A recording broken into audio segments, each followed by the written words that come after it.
Bismillahirrahmanirrahim. Assalamualaikum warahmatullahi wabarakatuh. Selamat siang, salam sejahtera untuk kita semua. Yang saya hormati Ibu Kepala Sekolah, Ibu Nasiah Aziz. Yang saya hormati yang hari ini akan menjadi narasumber kita yaitu Bapak Iwan Syah Alam, CGB Angkatan 10. Dan yang saya hormati rekan guru, Bapak Ibu yang berbahagia.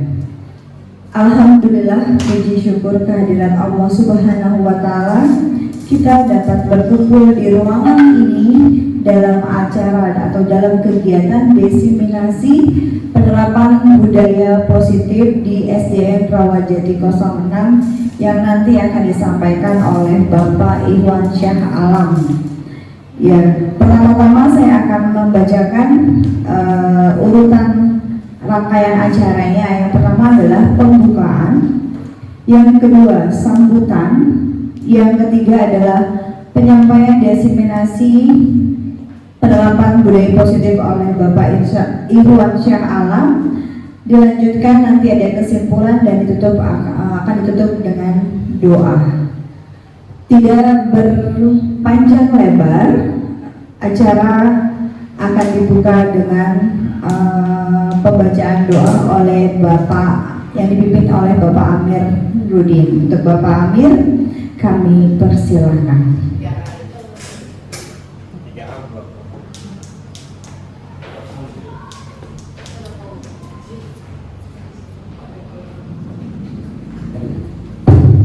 Assalamualaikum warahmatullahi wabarakatuh.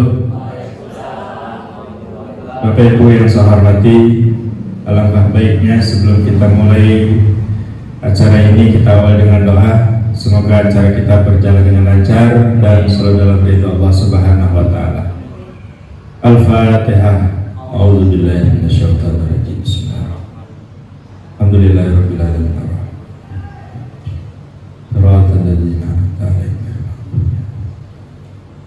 Bismillahirrahmanirrahim. Alhamdulillahirabbil alamin. Hamdan yuwaffi ni'amahu wa yukafi mazidah. Ya Rabbana lakal hamdu kama yanbaghi li jalali wajhikal karim wa 'azimi sultanik. Allahumma shalli ala sayyidina Muhammad wa ala ali sayyidina Muhammad. Rabbi zidna ilman warzuqna fahman. Rabbana atina fid dunya hasanah wa fil akhirati hasanah wa qina azabannar. Walhamdulillahi rabbil alamin. Wassalamualaikum warahmatullahi wabarakatuh. Waalaikumsalam warahmatullahi wabarakatuh.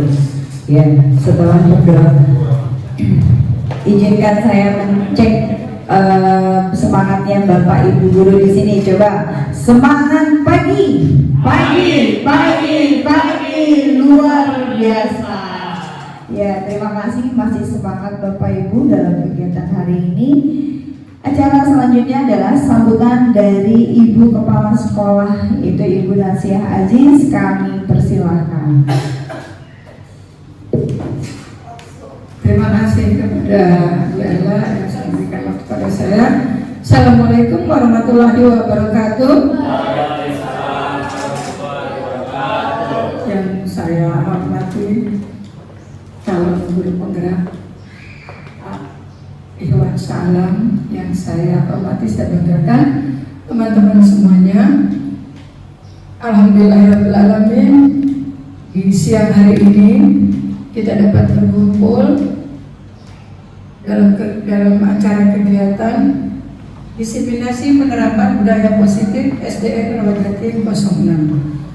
Nah, teman-teman sekalian, di siang hari ini saya sebagai kepala sekolah di Rawajati 06 berharap setelah diseminasi kegiatan di hari ini diterapkan di kelas masing-masing sesuai dengan apa yang sudah didiskusikan hari ini. Kita ingat moto daripada guru penggerak adalah tergerak, bergerak, dan menggerakkan. Oleh karena itu, dari hasil diskusi ini nanti saya berharap baik itu di siswa maupun di warga sekolah Rawajati 06 ada perubahan yang lebih baik lagi dan lebih positif, terutama di pembiasaan yang sudah kita lakukan akan lebih baik lagi. Dan saya juga berharap kepada teman-teman yang saat ini belum tergerak hatinya untuk mendaftar menjadi guru penggerak, di lain waktu ada kesempatan bagi calon guru penggerak hari ini insya Allah lulus. Ayo motivasi teman-temannya agar ikut mendaftar untuk menjadi guru penggerak. Ya, ceritakan pengalaman Bapak dan Ibu yang sudah menjadi guru penggerak kepada teman-teman sehingga teman-teman termotivasi untuk menjadi guru penggerak. Ya, jadi saya berharap kegiatan di siang hari berjalan lancar dan hasilnya bermanfaat untuk kita semua. Ya, wassalamualaikum warahmatullahi wabarakatuh. Warahmatullahi wabarakatuh. Terima kasih Ibu Nas atas sambutannya dan banyak pesan yang disampaikan oleh Ibu Kepala Sekolah bagaimana kita untuk dapat ikut menjadi atau mendaftarkan diri sebagai guru penggerak ke depannya, sehingga seperti Pak Alam bisa memotivasi kami yang belum mendaftarkan sebagai calon guru penggerak dengan motivasi semoga semua bisa bergerak, tergerak dan menggerakkan.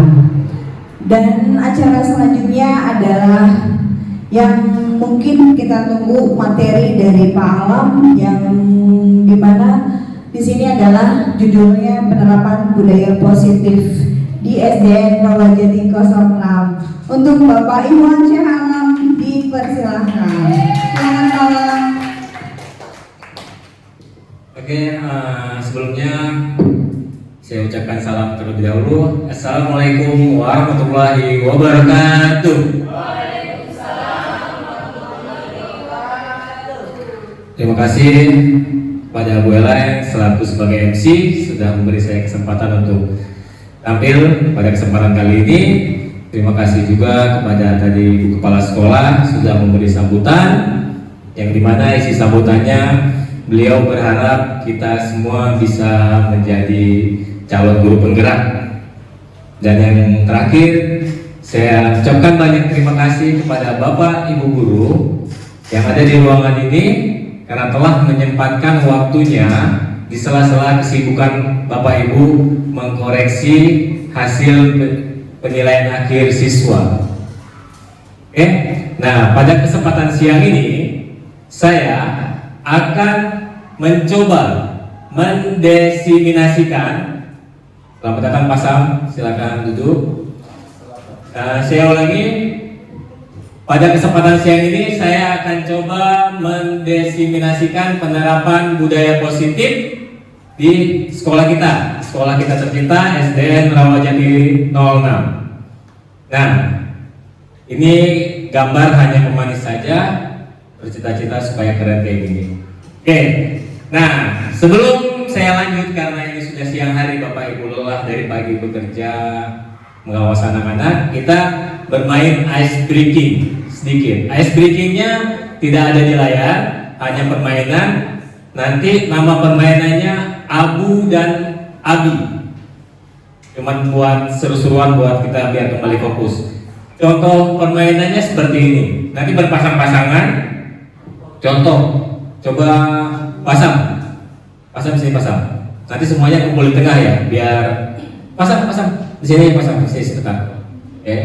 Nanti Pak Agung, sini Pak Agung.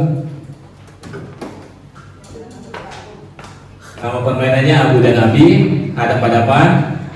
Nah, hadap-hadapan. Seperti orang mau berjabat tangan, tapi tidak berjabat tangan. Dekat tangannya dekat. Nah, ini seperti ini ya. Nanti yang di sebelah kanan saya berada sebelah sini bernama Abu, di sebelah kiri saya bernama Abi. Kalau saya bilang Abu harus mengenai tangannya Abi. Ya, Abi sebisa mungkin, secepat mungkin menghindar. Paham ya sampai sini ya? Kita coba dipasang sekali sama Pak Agung. Abi.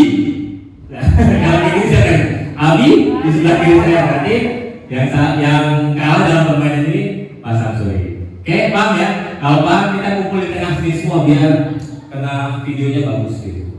Oke, di sini terpasang-pasangan. Di sini dah terpasang-pasangan. Ayo Pak Amir, Bu Sana, Bu Hani, kita sedikit seru-seruan.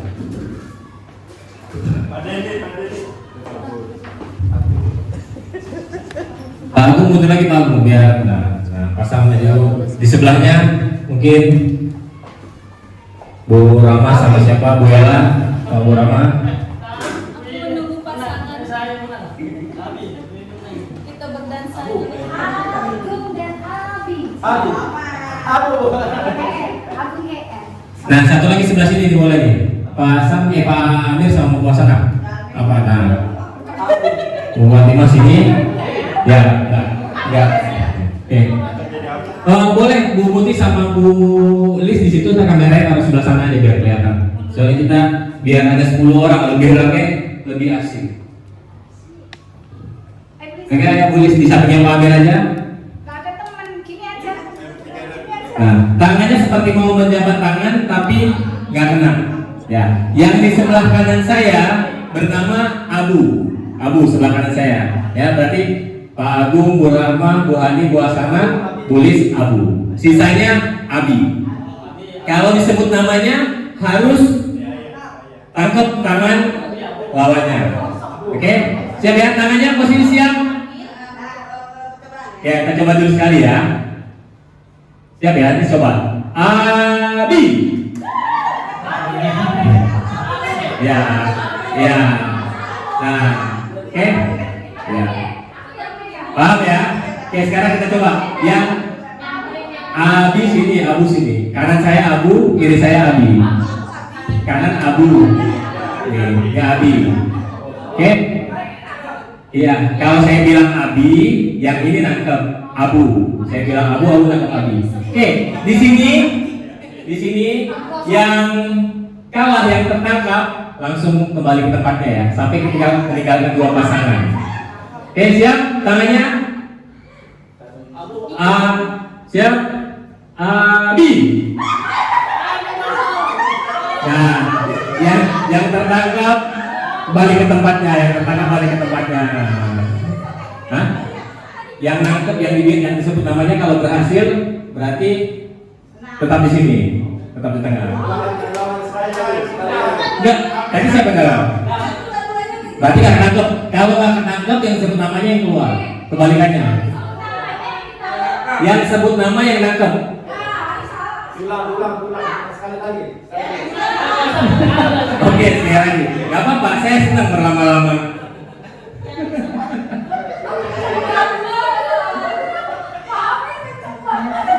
Oke, paham ya? Yang disebut nama tangkep. Kalau yang disebut namanya nggak berhasil nangkep, berarti dia kalah. Ya, harus berhasil. Pasti ada yang menang, ada yang kalah. Siap? Ya, tangan siap. Abu. Ya, Pak Agung keluar, Bu Fatimah keluar. Nah, sisa berapa orang nih? Sisa 5, oke. Oke, sisa 4 ya. Berarti sampai nah, oke, siap lagi ya. Sini berarti Abu ya. Asam sama Bu Ella Abu, Wasana sama Bu Hani Abi. Yang dipanggil harus nangkep. Siap? Tangannya lebih dekat lagi dong, jabat tangan. Ya Abu. Bu Ella sama pasang Abu. Abi. Nah, Pak Abi siapa? Ya berarti pasang keluar. Buasana nggak pernah nangkep kan? Buasana keluar. Sisa 2. Iya. Oke, terakhir sisa 2, Bu Ella dan Bu Hani ini. Guru kelas rendah dan guru kelas tinggi. Oke, siap? Bu Ella Abu ya, Bu Hani Abi. Abu. Oke. Pemenangnya Bu Ella. Oke, tepuk tangan dulu buat semua. Oke. Oke, kita lanjut masuk materi itu sedikit. sekedar ice breaking saja biar kembali fokus, kembali bersemangat. Di sini saya akan coba mendefinisikan budaya positif. Nah, Bapak Ibu tahu apa itu budaya positif? Ada yang tahu budaya positif? Kalau udah mau usah ragu-ragu, langsung ngomong aja. Mungkin Pak Agung. Intinya itu sebuah kebiasaan yang ada di lingkungan sekolah tersebut. Iya, sebuah memang benar. Adalah kebiasaan-kebiasaan yang berkembang di lingkungan sekolah. Kira-kira kebiasaannya seperti apa ya? Kebiasaan baik. Ya, mengucapkan salam bisa. Membuang sampah pada tempatnya. Ya, bisa. Ada lagi? Jujur, tepat waktu. Menghormati guru. Tolak apa? Menghormati guru. Menghormati guru. Oke, semuanya itu termasuk dalam budaya positif. Yang pasti yang baik-baik itu maksudnya budaya positif yang ada di sekolah. Seperti tadi, saling menghargai, membuang sampah tempatnya, jujur, itu budaya positif. Oke, next. Tidak usah berlama-lama. Nah, di awal saya akan menanyakan pertanyaan pemantik. Bapak Ibu cukup jawab setuju. Setuju atau tidak setuju.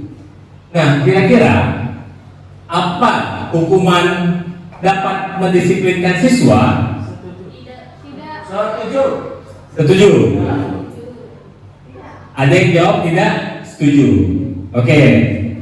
Sampai sini kira-kira Pak Samsuri setujunya kenapa Pak? Ya, karena tanpa ada punishment biasanya akan melakukan berulang. Oke. Kata Pak Samsuri, kalau tidak ada punishment atau hukuman, anak akan mengulang lagi ya kesalahan yang sama. Oke. Tadi kalau tidak setuju, ada yang jawab tidak setuju ada deh? Gak ada ya? Aku tidak setuju. Kenapa Bu? Secara singkat saja. Karena tidak seharusnya misalnya anak berbuat salah kita langsung menghukum ya. Kita harus menanyakan apa penyebabnya dia melakukan kesalahan. Jadi tidak harus dihukum tapi harus diberi pengertian aja. Terima kasih Bu Rahma. Menurut Bu Rahma tidak perlu dihukum tapi kita hanya memberi pengertian dan menanyakan alasannya, begitu Bu Rahma ya. Nanti kita akan lihat di belakang. Apakah hukuman ini efektif untuk mendisiplinkan siswa? Nah, yang kedua nih, memberikan penghargaan dapat meningkatkan motivasi anak. Penghargaan itu udah pasti sesuatu benda yang dikasih ya, bukan sekedar kata-kata. Nah, kira-kira memberikan penghargaan ini dapat nggak meningkatkan motivasi siswa? Ya, dapat. Dapat. Kira-kira alasannya apa Bapak Ibu? Karena itu akan merasakan bahwa dia diberi penghargaan ucapan bukan Anak itu merasa bangga ya diberikan penghargaan ya. Kalau sesuatu bendanya bisa berupa hadiah buku gitu, hadiah macam-macam ya, tergantung gurunya mau ngasih apa. Nanti kita lihat di akhir apakah benar penghargaan efektif untuk meningkatkan motivasi anak. Oke, selanjutnya, nah ini akan saya bahas pada kesempatan kali ini. Ada 8. Nanti saya akan coba menjelaskannya sejelas mungkin tapi secara umumnya. Nanti saya akan berfokus pada posisi kontrol karena waktu kita sangat terbatas, jadi tidak bisa terlalu berlama-lama walaupun saya ingin berlama-lama. Oke, yang pertama ada perubahan paradigma, disiplin positif, kebutuhan dasar manusia, motivasi perilaku manusia, posisi kontrol, keyakinan kelas, segitiga restitusi. Maaf itu salah tulis. Oke, nanti kita akan bahas satu persatu.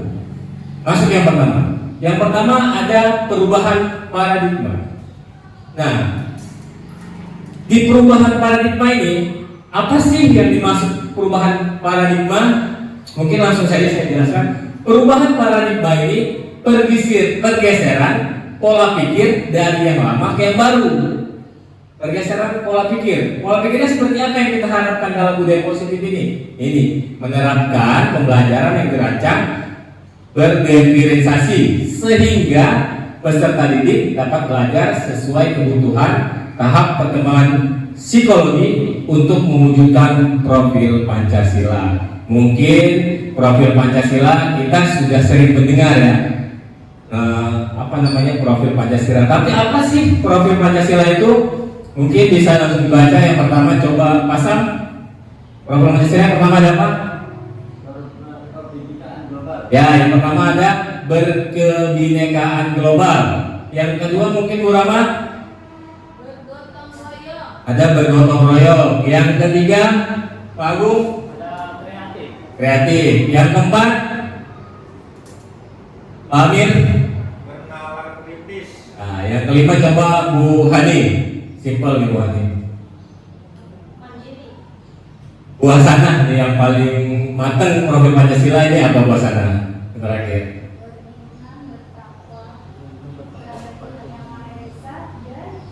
Berakhlak mulia. Nah, ini yang tujuan kita merubah paradigma yang baru ini buat dapat profil Pancasila, menerapkan nih siswa kita punya enam profil ini nih.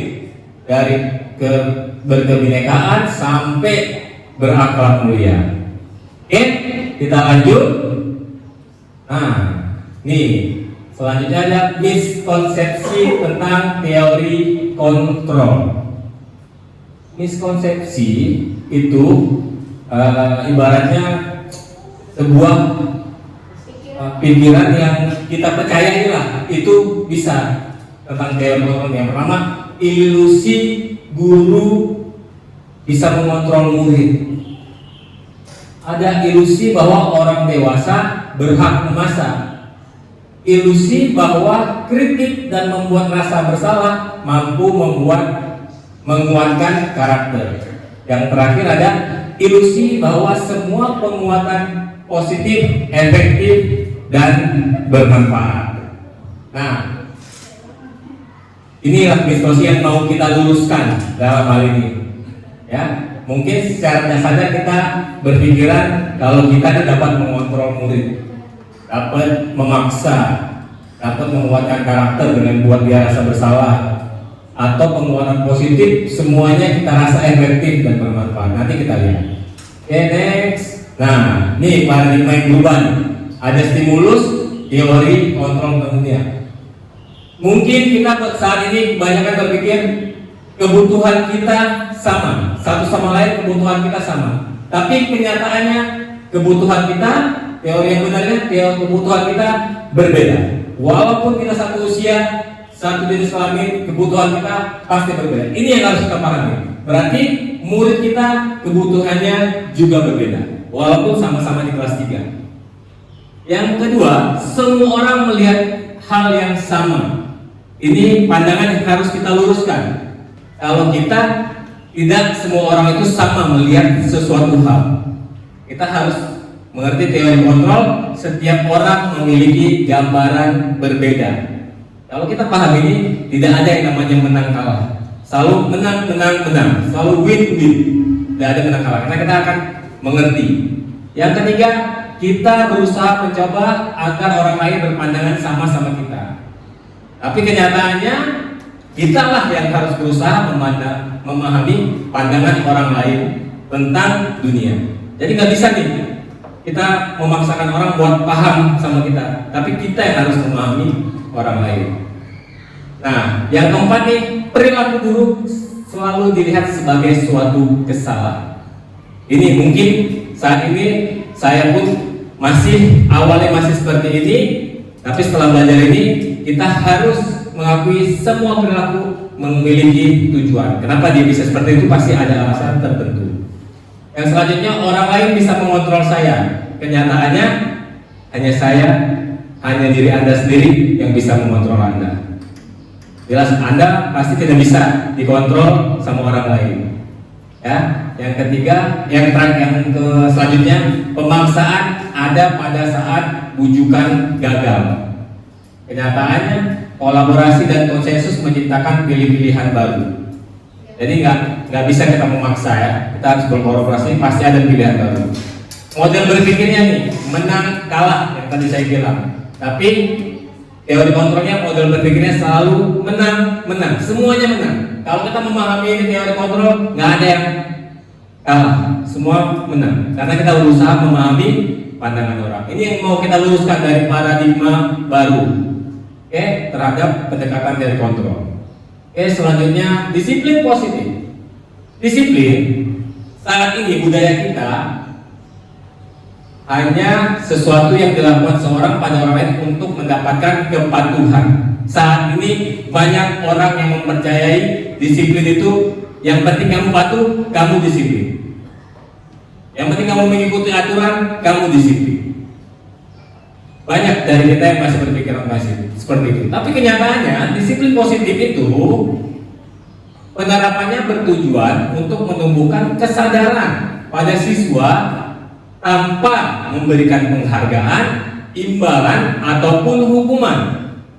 Di sini kita berusaha mewujudkan disiplin positif tanpa menerapkan penghargaan, imbalan, dan hukuman. Jadi kita memunculkan dari dia sendiri.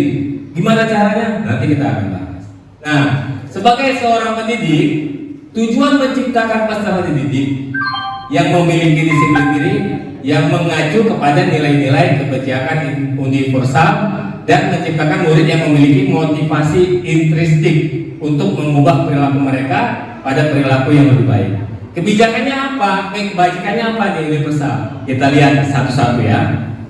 Nah, di sini ada beriman, kreatif, toleransi, berkebinekaan global, bernalar kritis, kesehatan, gotong royong, dapat dipercaya, kerjasama, mandiri, sopan santun, menghargai orang lain. Ini nilai kebajikan universal yang disepakati terlepas dari latar belakang agama, suku, ras, dan bahasa.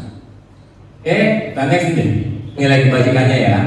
Nah, di sini coba kita sedikit saya membahas tentang kebutuhan dasar manusia.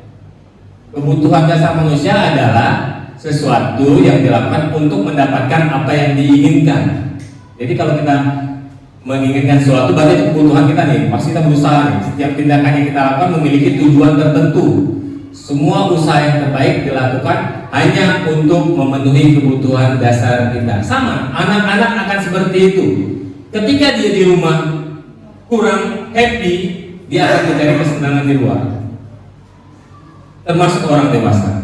Nah, apa sih 5 kebutuhan dasar itu? Nah, yang pertama ada bertahan hidup. Mungkin sadar tidak sadar kita melakukan kegiatan kita untuk memenuhi kebutuhan kita. Yang pertama bertahan hidup. Yang kedua kita butuh love, cinta dan kasih sayang dan rasa ingin diterima. Cinta yang seperti apa, kasih sayang seperti apa? Yang pasti kita menerima, kita juga ingin memberikan. Yang ketiga kesenangan. Kesenangan itu bisa apa saja ya. Setiap orang punya kesenangannya masing-masing. Mungkin Pak Amir kesenangannya memancing. Di situ dia merasa happy. Mancingnya bisa apapun. Mungkin Pak Sam kesenangannya nonton orang berantem. Oke, kesenangan itu macam-macam ya, bisa hobi, termasuk anak. Tapi di saat dia tidak dapat kesenangan itu, dia akan mencari kesenangan dengan cara-cara yang negatif. Ini kita harus memenuhi kebutuhan kita. Terus kebebasan. Kita perlu yang namanya kebutuhan kebebasan. Anak sama juga seperti itu. Tidak mau yang namanya diatur terlalu berlebihan. Mereka butuh bebas. Butuh ruang untuk memenuhi ini. Jangan sampai mereka mencari kebebasan di tempat yang tidak seharusnya. Kita kasih ruang. Yang terakhir ada penguasaan. Penguasaan itu apa yang dimaksud penguasaan? Diakui. Sama anak ingin diakui. Jadi kita tidak boleh namanya anak yang kita akui cuma si A aja sampai semester yang berakhir, sampai naik kelas. Akhirnya yang lain penguasaannya nggak dapat, merasa nggak diakui. Akhirnya bisa menarik diri dari lingkungan itu. Akhirnya nggak pede, belajarnya pun jadi nggak semangat. Nih, kita sebagai guru nih, kebutuhan ini yang anak butuh nih. Dari kita harus paham, bertahan hidup, ya pastinya dengan makanan, cinta, kasih sayang, baik dari guru, orang tua, teman, kesenangan saat dia bermain, kebebasan, jangan terlalu ditutup ruang mereka. kasih kebebasan buat mereka menentukan minat dan bakat mereka. Penguasa, kita harus mengakui semua murid kita itu hebat, kita harus mengakui. Oke, next. Motivasi itu terbagi menjadi dua. Mungkin Bapak Ibu sudah paham ini ya. Ada motivasi ekstrinsik, ada intrinsik. Ekstrinsik itu motivasi yang dari luar, ya. Kalau dalam sekolah untuk menghindari hukuman, yang tadi Pak bilang setuju, hukuman itu bisa mendisiplinkan siswa. Tapi kenapa dia mau melakukan itu? Menghindari hukuman. Jelas pasti. Untuk mendapatkan pengimbalan dan penghargaan. Kenapa dia jadi motivasi yang meningkat ketika dikasih hadiah? Karena dia motivasi dari luar, sama pasar nanti kalau saya nilai 100 dikasih jajan, ciki.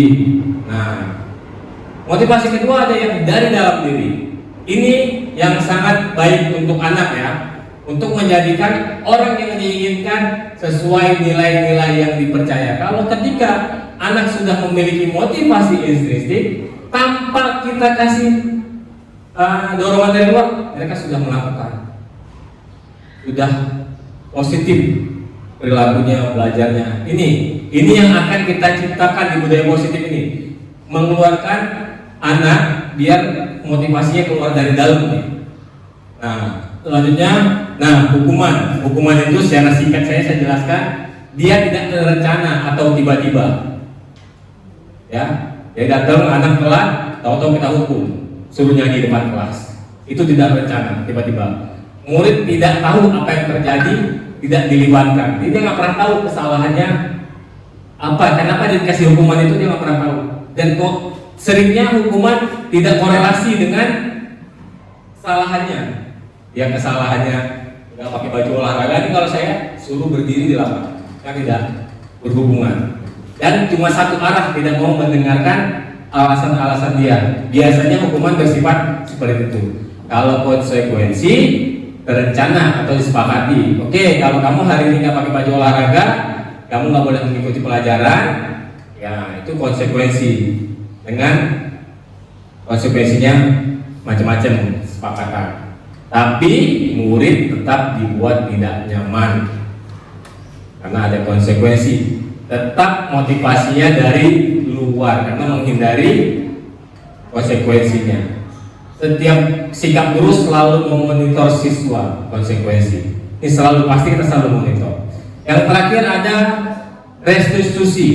Mungkin Bapak Ibu di sekolah ini sudah paham restitusi ya, karena kemarin ada narasumber dari sekolah kita, Bu Uswatu dan Bu Hasana sudah membahas restitusi. Mungkin kurang lebihnya sudah paham ya. Ini menciptakan kondisi untuk menyelesaikan masalah, proses kolaboratif untuk mengajarkan murid mencari solusinya sendiri di restitusi. Ya, saya jelaskan secara singkat saja. Nah, di sini saya bahasnya akan sedikit lebih lama, karena saya akan berfokus di sini pada hari ini 5 posisi kontrol. Yang pertama ada penghukum, pembuat rasa bersalah, teman, pemantau, dan manajer. Sebelum saya lanjut, saya mau tanya, apa sih ada yang tahu nggak penghukum itu maksudnya seperti apa?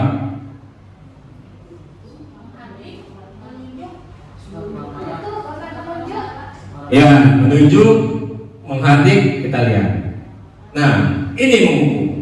Biasanya penghukum menghardik, menunjuk, tolak pinggang, bentak. Ini biasanya dilakukan sama posisi penghukum. Mukanya sangar, serem, suara keras. Hukumannya apa? Bisa verbal, bisa fisik. Fisik mungkin disuruh push up atau mungkin ditampar. Verbal dengan kata-kata yang menyakitkan. Ya, saya kasih ilustrasi sedikit, ada video, boleh ditonton. Ini saya Bapak Ibu saksikan.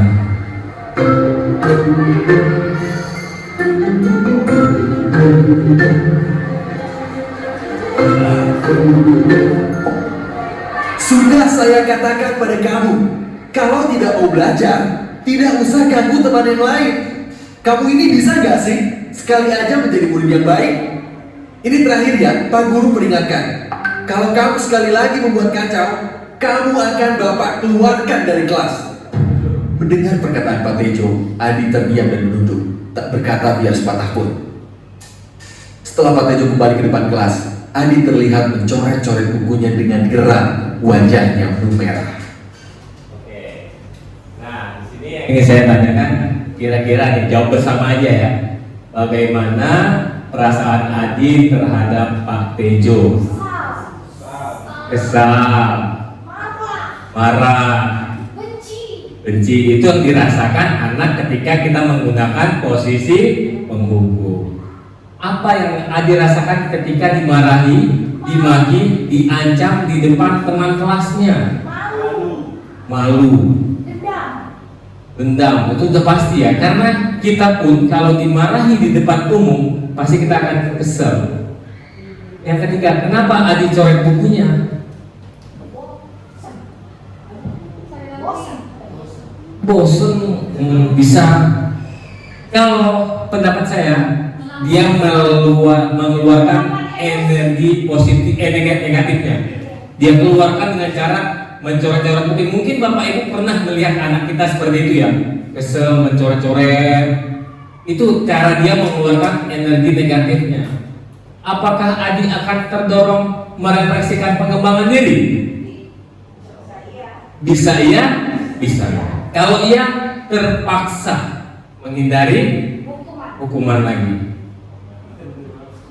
Nah, oke, kita lanjut. Kata ini saya kutip dari Dan Gosset. Penghukum bahkan melihat pertanyaan dari murid itu sebagai penghinaan otoritas, bukan sebagai kesempatan berdiskusi. Biasanya gini nih, kalau ada yang nanya, Pak, kok nggak boleh begini Pak? Kamu banyak banget nanya, ikutin aja aturan. Tuh, biasanya penghukum tipikalnya begitu. Kita tidak mau menjelaskan, berdiskusi kenapa sih kamu nggak boleh begini. Kita langsung satu arah kita aja, gitu. Next, nah ini ada contoh video yang kedua.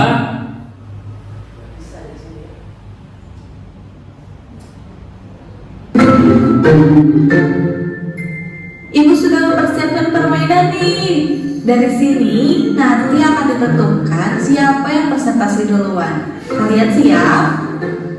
Mia, sekarang giliran kamu ya. Maaf Bu, bahan presentasi saya belum selesai. Mia, apa-apaan kamu ini? Sudah dari minggu lalu kita bicarakan untuk presentasi, malah tidak buat. Lupa lagi. Kamu kapan sih bisa ingat ada tugas? Sesudah semua temanmu presentasi, kamu ibu hukum menyanyi di depan semua temanmu ya. Besok kalau lupa lagi, ibu beri hukuman lebih berat. Awas. Nah, ini video yang kedua. Kira-kira dari kedua video tadi, respon apa yang diperlihatkan Adi dan Mia? Kalau Adi tadi sudah jelas ya. Apa kira-kira tahu nggak? Respon itu setelah dimarahi apa yang dia lakukan? Setelah diancam depan kelas. Diam dan takut. Nih, bisa. Benar, dia diam, mukanya datar. Tapi kalau Adi langsung mengeluarkan emosi negatifnya dengan mencoret-coret buku. Setelah dia mencoret selesai. Tapi kita nggak pernah tahu Mia cara mengeluarkan energi negatifnya seperti apa. Kita nggak pernah tahu.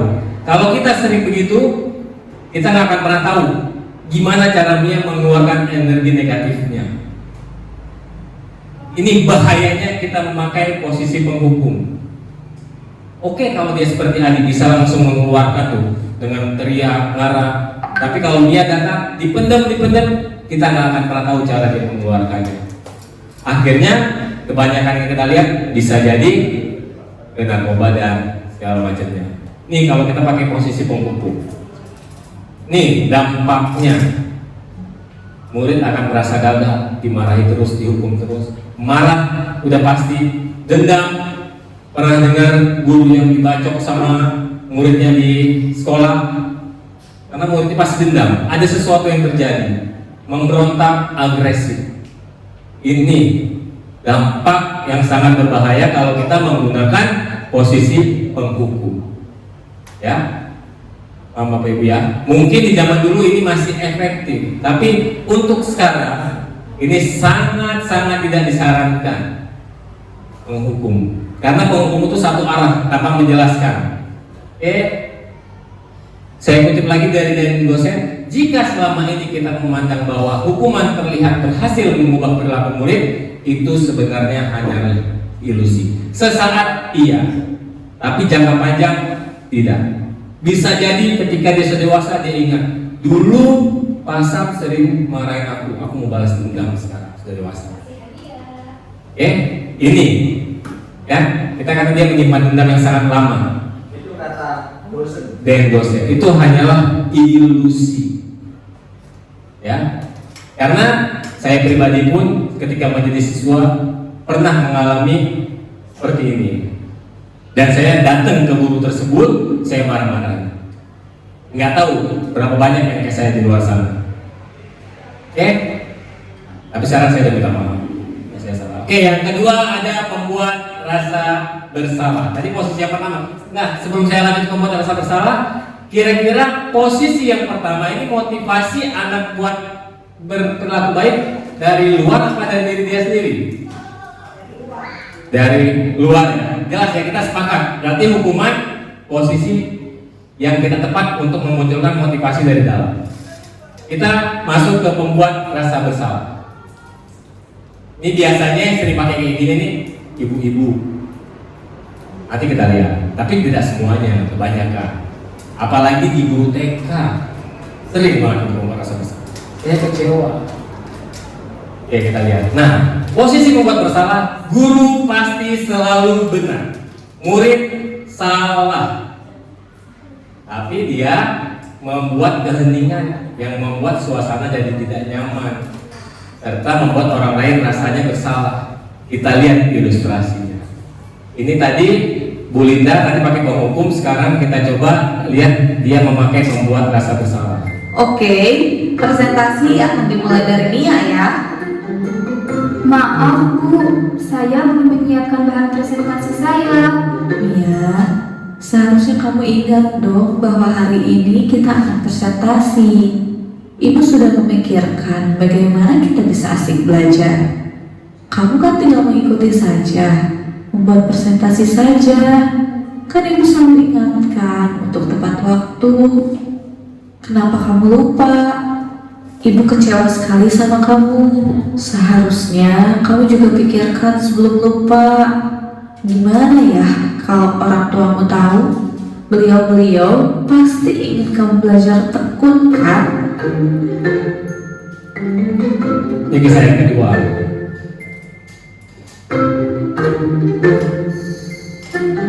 Agam, ibu kecewa sekali. Ini kan tanaman sudah kita siram dan rawat bersama-sama. Kenapa kamu cabut? Teman-teman sudah susah-susah membawa botol. Kita menanam dari dia masih bibit kecil sekali. Sekarang kamu cabut begitu saja. Ibu sedih sekali. Oke, itu membuat rasa bersalah bisa dilihat ya. Dia menggunakan nadanya biasa, data tidak marah, tapi kata-katanya menusuk sekali ke anak. Ya, merasa, nanti kita lihat di sini. Nah, ini sebelum nih, bagaimana perasaan Agam ketika mendengar kata-kata Kemala yang penuh rasa kecewa yang tadi anak TK tuh? Sedih, ngerasa menyesal, merasa jadi kayak nggak ada harganya. Saya udah salah banget nih, nggak tahu apa lagi yang harus dilakuin, ya. Terus yang kedua, apa Mia akan merasa semangat memperbaiki kesalahannya setelah Bu Linda menggunakan posisi kontrol rasa bersalah, atau malah merasa sangat bersalah, bahkan merasa tidak layak?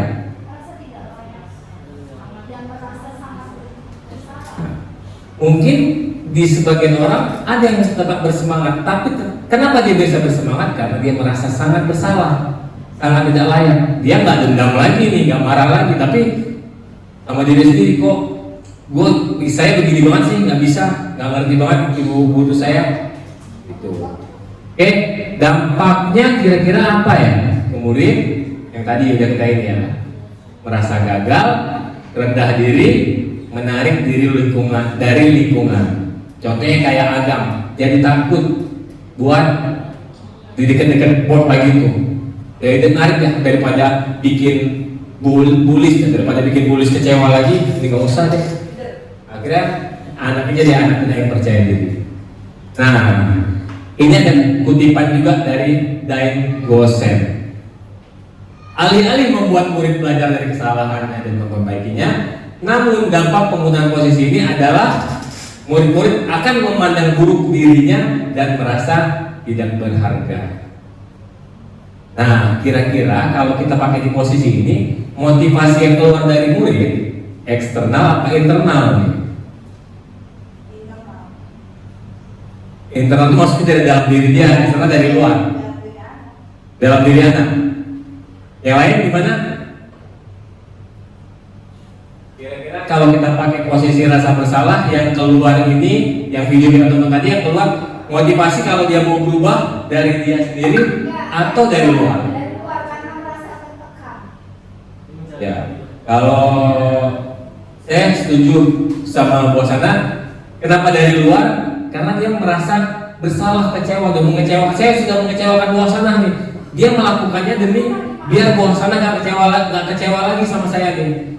Belum dari diri dia. Dia mau melakukan itu karena dia nggak mau mengecewakan Bosana.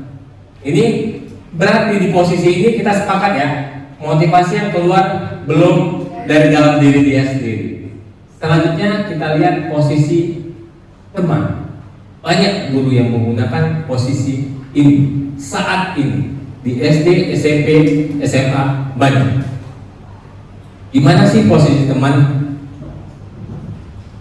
Sudah jelas, pasti paham di sini. Suara guru ramah, cenderung bercanda, murid pastinya akan senang, aman, dan akrab dengan guru. Ini hal positif dari posisi teman. Nah, kita lihat contohnya nih. Bisa ya sini play ya. Baik, kamu kenapa terlambat? Maaf Pak, tadi telat bangun. Kamu ini tadi malam tidur jam berapa? Jam 12 Pak. Ngapain aja kamu sampai jam 12? Udah, besok jangan diulangi lagi ya. Janji ya. Sekarang duduk dulu di sana. Nanti biar bapak bantu biar kamu bisa masuk kelas. Siap Pak, terima kasih. Oke, ini salah satu posisi teman. Ini video singkat. Saya ada video satu lagi. Kita lihat kembali lagi kepada Bu Linda dan Mia. Dibandingkan dia pakai posisi penghukum. Mia, apa-apaan kamu ini? Sudah dari minggu lalu kita bicarakan untuk presentasi, malah tidak buat. Lupa lagi. Kamu kapan sih disayangkan ada tugas? Sesudah semua temanmu presentasi, kamu ibu hukum menyanyi di depan semua temanmu ya. Besok kalau lupa lagi, ibu beri hukuman lebih berat. Awas. Itu waktu penghukum. Dasar kamu ini. Padahal ibu kan sudah mengingatkan dari kemarin. Iya Bu, maaf ya. Ya udah, gak apa. Kamu sekarang menyimak presentasi teman kamu. Nanti setelah kelas ini kita buat bareng bagian presentasinya ya. Siap Bu. Oke, ini dua video tentang teman. Kita lihat bagaimana perasaan Mia setelah Bu Linda berubah menjadi posisi teman terhadap respon Bu Linda nih. Perasaan Mia gimana tadi kira-kira? Rasa dihargai, aman, nyaman, senang, ya pasti perasaannya begitu, teman. Itulah dampak positif dari posisi teman. Nah, guru dengan posisi kontrol teman tidak akan menyakiti murid. Upaya untuk mengontrol dan mempengaruhi murid dilakukan dengan cara persuasif, ya pendekatan, akrab. Jadi murid bisa cerita apa aja sama kita nih. Biasa teman begitu. Kita juga mau nanya apa aja, enak, ngobrolnya biasanya santai. Nah, kira-kira Kalau kita mandang dari hal positif. Gimana kalau kita memandangnya dari hal yang lain? Dampak yang nggak bagus dari teman ada nggak kira-kira? Yang diberikan Pak Burhan tadi kepada Farid atau Linda kepada Mia? Mungkin terkadang murid merasa karena sudah saking akrabnya kadang sisi-sisi kedisiplinannya itu mungkin kurang. Karena dia merasa gampang banget. Iya, dia ngerasa gampang. Meremehkan dan abai. Ya, nih kita lihat. Murid cenderung akan bergantung kepada satu guru, atau enggak dia senang belajar cuma sama Bu Ella, tapi pas di kelas yang lain dia nggak mau. Katanya sama Bu Hani nggak enak, sama Bu Ella enak. Dia akan bergantung, dan murid tidak bisa mandiri dan tidak bisa berpikir untuk dirinya sendiri. Ya, dia akan bergantung kepada satu guru. Banyak kasus kalau di SMA. Saya pernah mengajar, berasa tuh dia ketika mengajar di kelas belajar sama guru yang satu aktif, senang, semangat. Pas guru yang satu lagi loyo, karena dia bergantung kepada satu guru. Kira-kira gimana kalau sikapnya Pak Burhan ini kan teman nih? Sewaktu-waktu Pak Burhan berubah sikapnya karena keadaan. Kira-kira gimana? Kita lihat videonya. Farid, Bapak mendengar tadi kamu berkata kasar kepada Adi, dan itu tidak sesuai dengan peraturan sekolah kita. Aku cuma bercanda kok, Pak. Tindakan kamu tadi merupakan pelanggaran level 1, yaitu berkata tidak sopan kepada teman di lingkungan sekolah. Sesuai peraturan yang ada di sekolah kita, konsekuensi dari pelanggaran level 1 adalah teguran lisan dari guru. Tapi, Pak, Ini adalah teguran lisan dari Bapak. Jangan diulang lagi. Pak Burhan kok gitu? Nah, jelas di sini ya.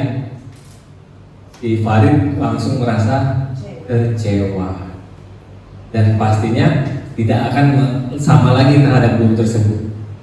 Nah, ini dampak negatifnya. Nah, kira-kira di posisi teman ini kan ada positifnya nih. Kira-kira motivasi yang keluar dari anak untuk belajar atau semangat itu udah posisi dari diri dia apa masih eksternal? Masih eksternal Bu Ani. Kenapa kira-kira Bu Ani? Karena dia masih sama guru tertentu, ya. Dia motivasi semangat belajar cuma sama Bu Hani. Ketika di kelasnya Pak Amir udah beda, jadi dia mau belajar karena guru tertentu, belum dari diri dia sendiri. Berarti ini kita sepakat ya, ini motivasi masih belum dari diri dia. Kita selanjut ke posisi keempat. Ada pemantau. Pemantau ini biasanya banyak juga guru yang menggunakan. Nah, pemantau biasanya bersuara datar, enggak emosi, tidak bercanda, dan menggunakan suara tinggi. Di sini sudah tercipta identitas diri positif atau berhasil. Pemantau selalu memantau pada saat murid diberikan sanksi, maka guru pun harus selalu mengawasi. Nah, seorang pemantau itu mengarah pada murid sesuai dengan peraturan dan konsekuensi. Pemantau itu patokannya selalu peraturan, selalu konsekuensi. Bedanya sama penghukum begitu. Kalau penghukum nggak peduli aturan, konsekuensi yang penting asal kasih hukuman. Kita lihat kisah pemantau.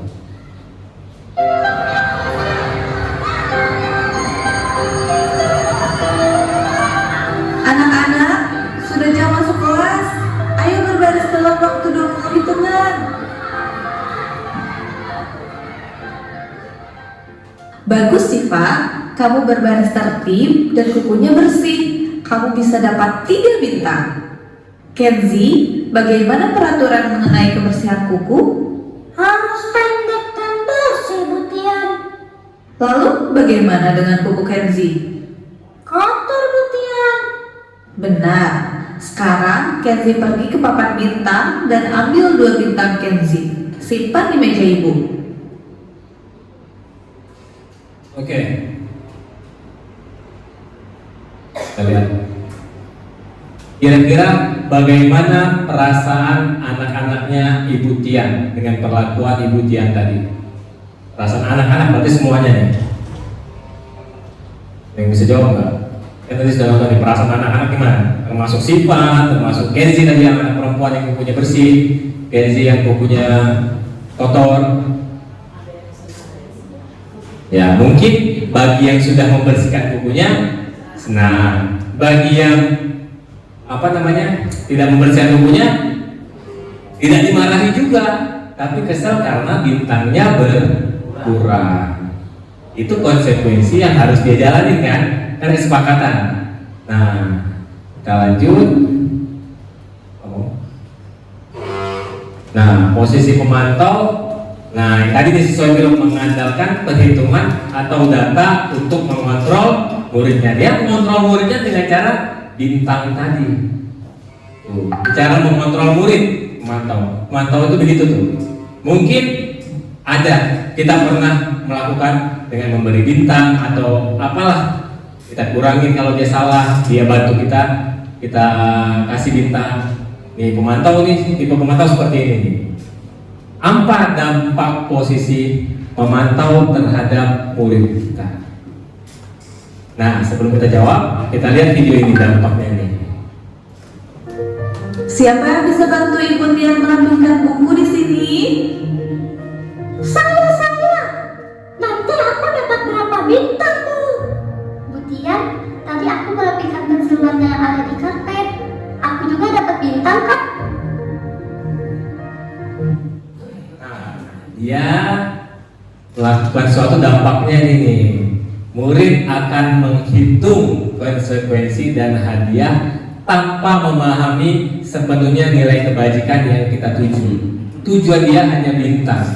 Dapat pengakuan dari ibu gurunya. Bintang saya banyak, bintang kamu sedikit. Gitu. Tidak sepenuhnya mandiri.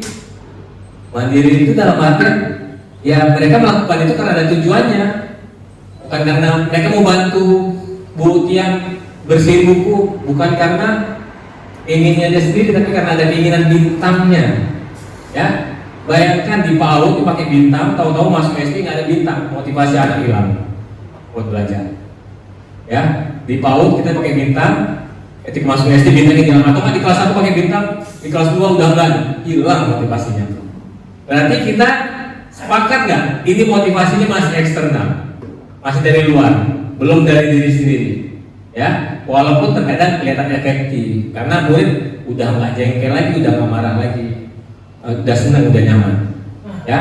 Selanjutnya ada kutipan, bukan kutipan ini kata-kata murid tidak dapat melihat esensi nih yang tadi nih dari peraturan karena selalu dikaitkan dengan konsekuensi. Murid memahami ada sanksi yang harus dilakukan, tapi tidak memahami tujuan dari peraturan tersebut. Memang sudah efektif dengan memberi bintang pemantau, tapi mereka masih nggak memahami tujuan dari peraturan tersebut. Oke, next kita ke posisi yang terakhir, manajer. Kita langsung saja. Nah, manajer ini suaranya netral, nggak emosi, tapi nggak ramah juga, nggak terlalu ramah. Dan tidak bersuara tinggi juga, normal. Terciptanya identitas positif dan berhasil. Guru akan dengan tulus mengajukan pertanyaan-pertanyaan bermakna untuk membuka pikiran murid. Guru membimbing murid untuk memecahkan masalahnya secara mandiri. Bukan kita yang menyelesaikan, tapi guru yang membimbing mereka buat menyelesaikan. Guru hanya mengajukan pertanyaan agar mereka membuka pikiran untuk memecahkan masalahnya secara mandiri. Oke, caranya bagaimana? Nih, guru mengajak murid berefleksi atas tindakannya. Caranya, berikan maaf ditipu ya, berikan pertanyaan yang akan membuat murid mempertanggungjawabkan tindakannya. Terus, ajak mereka menganalisis kebutuhan dirinya atau orang lain. Contohnya gimana? Contohnya agar lebih jelas kita lihat ilustrasi video yang tadi nih, Pak Tian, tapi Pak Tejo. Pak Tejonya berubah menjadi manajer. kalian. Baik, sekarang silakan kalian baca dulu secara mandiri bacaan di buku halaman 70 sampai 71. Adi, kamu pasti punya alasan melempari bola kertas ke teman-teman kamu saat jam pelajaran. Nanti selesai jam pelajaran kita ngobrol ya. Bapak ingin mendengar apa yang membuat kamu melakukan itu. Baik Pak. Adi, bisa kasih tahu Bapak alasan kamu tadi? Iseng aja Pak. Lucu soalnya melihat ekspresi teman-teman. Menyenangkan ya buat Adi. Tapi bagaimana ya kira-kira perasaan teman-teman? Terganggu Pak. Apa keyakinan kelas kita? Menghargai semua orang. Apakah Adi sudah terlihat seperti itu? Bagaimana agar Adi bisa terlihat seperti itu? Minta maaf kepada teman dan Bapak. Lalu saya juga akan berhenti mengganggu teman saat jam pelajaran Pak. Apakah Adi punya solusi lain untuk bisa mendapatkan kesenangan namun tetap menghargai orang lain? Bermain bersama teman saat jam istirahat atau jeda antara pelajaran. Kalau Bapak mengadakan bermain peran lagi seperti semester kemarin, bagaimana Pak? Seru sekali waktu itu. Baik, Bapak hargai usaha Adi untuk memperbaiki diri. Terima kasih juga sarannya ya Adi. Bapak akan coba pertimbangkan. Oke, ini yang dilakukan Pak Tejo sebagai posisi manajer. Terlihat berbeda ya saat dia menggunakan posisi penghukum. Dia menanyakan, memanggil Adi keluar, ditanya alasannya, divalidasi tindakannya salah atau tidak, dan menanyakan keyakinan. Inilah posisi manajer. Nah, dampaknya apa? Perbedaannya terlihat ya, sebelum saya ekspor, perbedaannya terlihat sama posisi penghukum ya. Di sisi penghukum tadi Adinya marah sampai coret-coret buku. Di sini perbedaannya apa? Terlihat jelas ya. Adi jadi senang bisa diajak berdiskusi. Dampaknya, nah, murid mandiri, pasti mandiri, karena dia diajak buat memecahkan solusi. Guru hanya membimbing dengan pertanyaan, dan dia jadi percaya diri. Soalnya bisa selesai masalah nih dengan cara dia sendiri. Kita hanya membimbing. Nah, ini dampak terhadap murid. Sampai sini, kalau menurut Bapak Ibu, ini motivasi dari luar apa sudah dari dalam?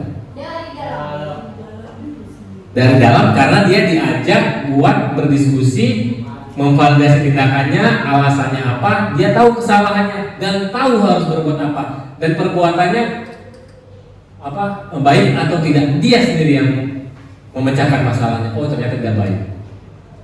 Akhirnya dia muncul dari situ. Memang tidak gampang, tapi ketika sering begitu, anak akan muncul motivasinya. Karena Adi tidak diberi hukuman tadi kan. Selanjutnya ada sedikit pertanyaan, mungkin bisa jawab secara singkat aja. Ini kira-kira posisi kontrol apa nih? Saya kecewa sekali dengan kamu. Kira-kira posisi apa nih? Guru apa nih? Membuat rasa bersalah. Oke, karena dia kecewa, apa membuat rasa bersalah. Kalau ini, kamu tidak pernah benar melakukannya. Oke.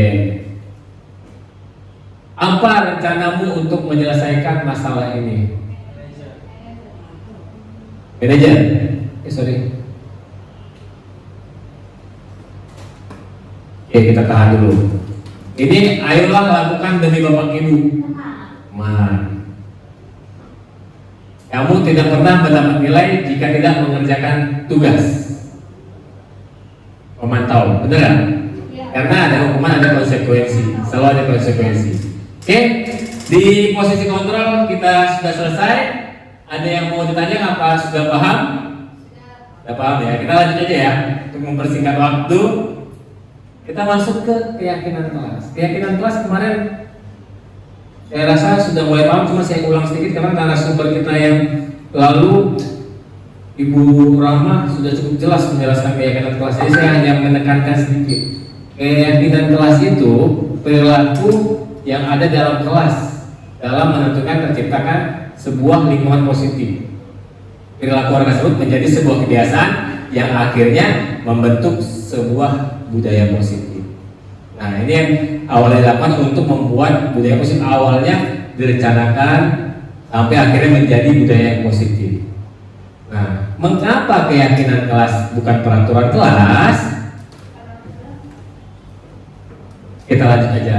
So, keyakinan kelas itu bersifat abstrak, berupa pernyataan universal, dibuat dalam pernyataan positif, sedikit saja agar mudah diingat, sesuai dengan kondisi kelas atau sekolah agar mudah diterapkan. Warga sekolah dilibatkan dalam pembuatan keyakinan kelas. Oke? Nah, ini maaf nih salah tulis ya. Kita langsung masuk ke segitiga restitusi. Ini bukan sagitasi, salah. Sayanya ngerjainnya terburu-buru. Nah, ini saya jelaskan secara singkat. Tadi kemarin juga kita udah kedatangan narasumber Ibu Suwatu Nasama sudah menjelaskan restitusi secara jelas, detail. Jadi saya secara singkat aja nih. Ini suatu proses yang dilakukan guru agar menghasilkan murid yang mandiri dan bertanggung jawab. Seperti yang Pak Tejo lakukan tadi tuh di posisi manajer. Dia menstabilkan identitas, memvalidasi tindakan yang salah, menanyakan keyakinan. Nah, saya juga sudah pernah membuat video tentang segitiga restitusi, saya sendiri dan anak-anak. Ini di drama, dibikin drama, jadi tidak real ya. Tapi ini kurang lebih bentuk segitiga restitusi seperti ini. Oke, kita tonton sebentar. Kita lagi olahraga.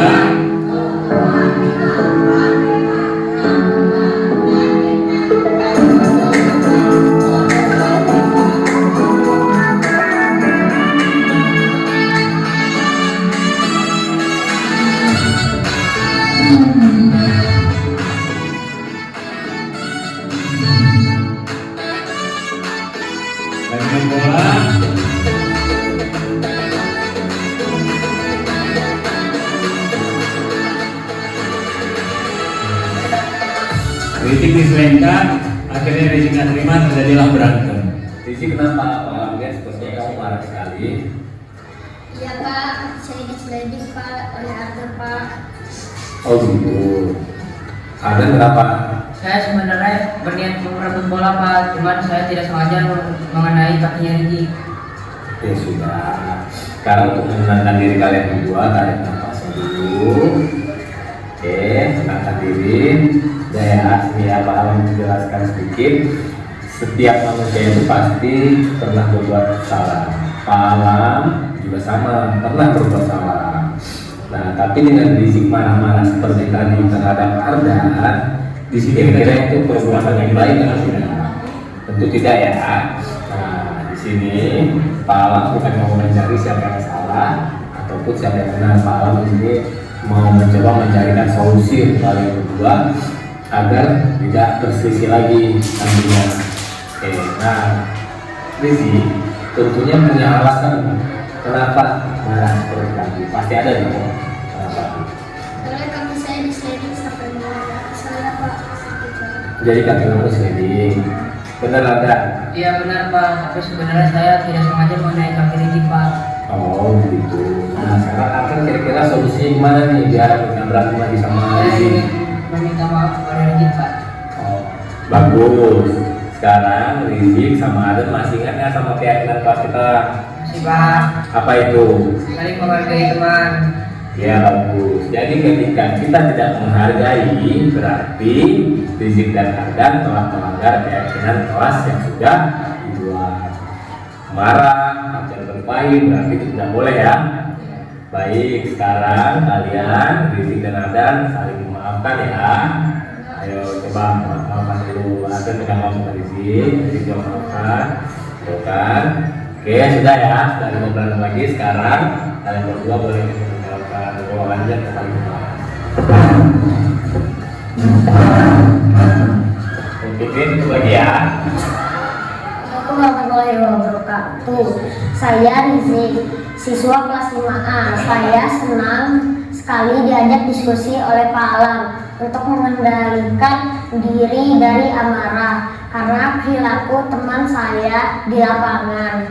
Saya harus banyak belajar bersabar dan dapat menghormati teman-teman. Terima kasih. Wassalamualaikum warahmatullahi wabarakatuh. Oke, ini segitiga restitusi yang coba saya bikin agar Bapak Ibu bisa membayangkan lah kurang lebih ini yang harus kita lakukan ketika anak-anak kita ada berbuat kesalahan. Ya, mungkin untuk kelas 1, 2, dan 3 nggak bisa singkat. Pertanyaannya kita lebih dalam lagi, lebih gali lagi sampai mereka bisa. Dan sewaktu-waktu memang nggak bisa, kita boleh nih berubah posisi dulu sesaat nih ke teman, boleh berubah sesaat, tapi cuma sesaat agar kita bisa lakukan pendekatan. Karena tujuan akhir kita adalah memunculkan motivasi dari dalam diri siswa. Jadi nggak bisa lama-lama pakai posisi temannya nih, cuma sesaat aja, ya. Nah, sampai sini saya rasa sudah cukup. Mungkin Bapak Ibu langsung rasa akhirnya. Nah, tapi sebelum selesai, saya mau coba mungkin ada tanggapan dari Bapak Ibu hasil presentasi budaya positif. Singkat aja nggak apa-apa. Gimana menurut Bapak Ibu tentang budaya positif yang saya coba desiminasikan pada hari ini? Mungkin satu orang aja. Ada yang bersedia?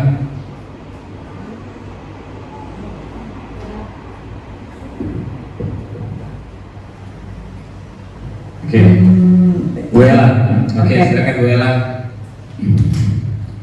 Untuk masalah budaya positif di sini terkait desiminasi yang Pak Alam sampaikan kepada kami, ini sangat bermanfaat bagi kita guru-guru yang selalu bersama dengan siswa, bagaimana membuat kesepakatan di awal dan diimplementasikan sebagai penguatan karakter peserta didik. Dan tadi Pak Alam sudah banyak memberikan contoh-contoh positif yang dilakukan terhadap atau kepada siswa, dan ada feedback juga dari siswa terkait disiplin positif yang dilakukan oleh Pak Alam. Terima kasih, itu saja Pak Alam. Terima kasih Bu Ella atas tanggapannya.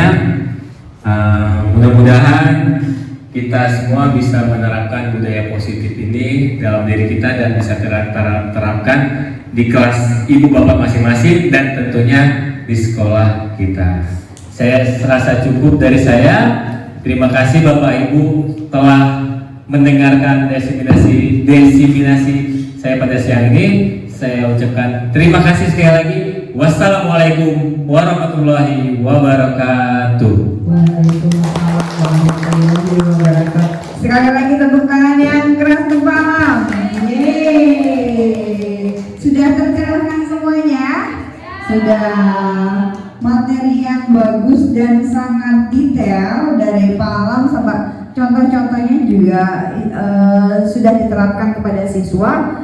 Di sini terkait penerapan budaya positif yang dilakukan sama Pak Alam, di sini merupakan juga bagaimana kita menciptakan lingkungan belajar yang mendukung dan menghargai peserta didik, dan bagaimana juga melibatkan siswa dalam proses pengambilan keputusan terkait aturan dan tanggung jawab kepada siswa. Good job Pak Alam, terima kasih pencerahannya dan materi yang dari Pak Alam sangat bagus. Alhamdulillah telah tiba kita di penghujung acara. Terima kasih dan partisipasi dari Bapak Ibu guru di sini. Semoga ilmu yang kita dapatkan dari Pak Alam bermanfaat bagi kita semua. Sama-sama saya selaku MC kurang lebihnya mohon maaf.